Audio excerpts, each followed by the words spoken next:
I was inspired to go ahead and do this even though I wasn't going to, but this part here talks about free will. And so I just jumped on really quickly. I may have an interruption really quickly, and I just want to share something with you before I read this to you. I was carrying a belief because our beliefs are tied heavily into our assumptions, right? I was carrying this belief that I didn't get along with a certain group of people, okay? And I wasn't getting along with them. Something happened between myself and a person from that group, which is going to be normal if I believe that, right? And so I thought, I have to challenge this, okay? Because in my mind, because of who I am and the things I've been through, I always want to be better. I want to be better in how I think, how I operate. I just always want to make myself better, right? So I believe that things are there, like things happen so that I can look at myself, examine myself, and make myself better. So what happened was I made that decision that, you know what? I now get along with these people from this group. I just made the decision. I'm like, I'm done with this. This is just not going to happen anymore. I'm just going to do it. Even if I fucking hate them, it doesn't matter. I'm just going to decide that I get along with them. I get along with them really well. I love them. They love me. We're great. Okay. It was like 1 hour or 2 hours, 1 to 2 hours after I made that decision, I came into contact with one of them who I passed many, many times. We never talked to each other, but this time I was carrying a different energy, right? This time my energy was very inviting. And you know what surprised me about the whole experience? She said hi to me first, and it really shocked me. And I gave her the most beautiful hello. And then she had something that she was doing, and okay, sorry about that. Then she was experiencing a problem, so I made the decision that I'm going to help this girl because she's a nice person. I am going to help her. So I tried to help her. We didn't find the solution, but it still bothered me because this interaction was different. This time it was different. It was so easy. It was so easy for some reason. So I was like, this is so cool. Like, I made that happen. I made that happen. And because I had never seen her like that. Her and I had never interacted like that. She had never seen me like that. We even went up in an elevator once together, and we didn't say nothing the whole time. The whole time. And there was even another time I was passing her, waiting for the elevator, and I was like, oh my God, she must be the B word. But no, no, no. So, anywho, I was like trying to still help her with this thing. And then she saw that I was trying to help her. So she went and tried another way, and finally she got the result that she wanted. And I was really happy, and she was really happy. I don't know if she was shocked that I was talking to her, but I think she must have been shocked.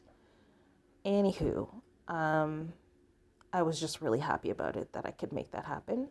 And then I started feeling like, oh my God, this whole time, it could have been like this. I could have been getting to know her. Maybe she's a nice person. Maybe she would think I was a nice person. Then I felt kind of bad about the whole thing. Anywho, I'm going to read this stuff here. All right. So it says, the essential points. Is that the right part? No, I don't think so. Give me a sec. Okay, guys, sorry about that. So this part is about free will. So let me just go ahead and read it. It says, the question is often asked, what should be done between the assumption of the wish fulfilled and its realization? And the answer, he says, is nothing. It is a delusion that, other than assuming the feeling of the wish fulfilled, you can do nothing to aid the realization of your desire. You think that you can do something, you want to do something, but actually you can do nothing. The illusion of the free will to do is but ignorance of the law of assumption upon which all action is based. Everything happens automatically. All that befalls you, all that is done by you happens.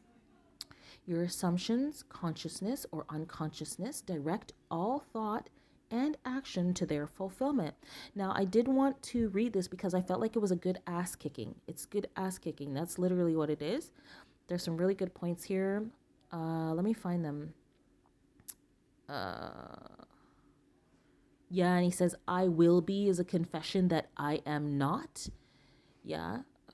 Just give me a sec. Let me find the ass kicking parts. Okay, this is where it gets good. All right. So it says, it is impossible to do anything. You must be in order to do, right? It is impossible to do anything. You must be in order to do. Absolutely. I 110% believe that. I 110% agree. If you had a different concept of yourself, everything would be different. I want to say that again.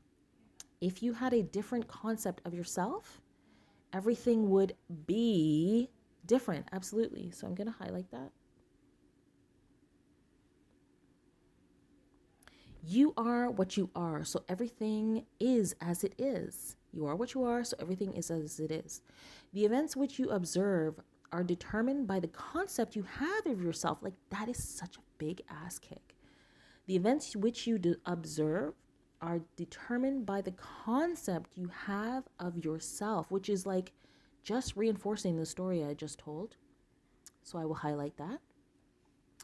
If you change your concept of yourself, the events ahead of you in time are altered, but thus altered, they form again a deterministic sequence starting from the moment of this changed concept. That was a big sentence. They form again a deterministic sequence. Oh, okay. Starting from the moment of this changed concept. That is 110% true. That's 110% true because I did experiments in 2020. And I was shocked at what I got from consistently changing my self-concept. So anywho, I will talk about that some other time. You are a being with powers of intervention which enable you, by a change of consciousness, to alter the course of observed events. In fact, to change your future. Deny the evidence of the senses and assume the feeling of the wish fulfilled. Deny the evidence of the senses and assume the feeling of the wish fulfilled. Deny the evidence of the senses and assume the feeling of the wish fulfilled. Inasmuch as your assumption is creative and forms an atmosphere, your assumption, if it be a noble one, increases your assurance and helps you to reach a higher level of being. Okay, so it's getting a little bit cheesy and boring for me there. So, thank you so much for joining me. I will be back. And I want to share my 2020 experience with you for sure. And I'll do that in the next one. Happy manifesting.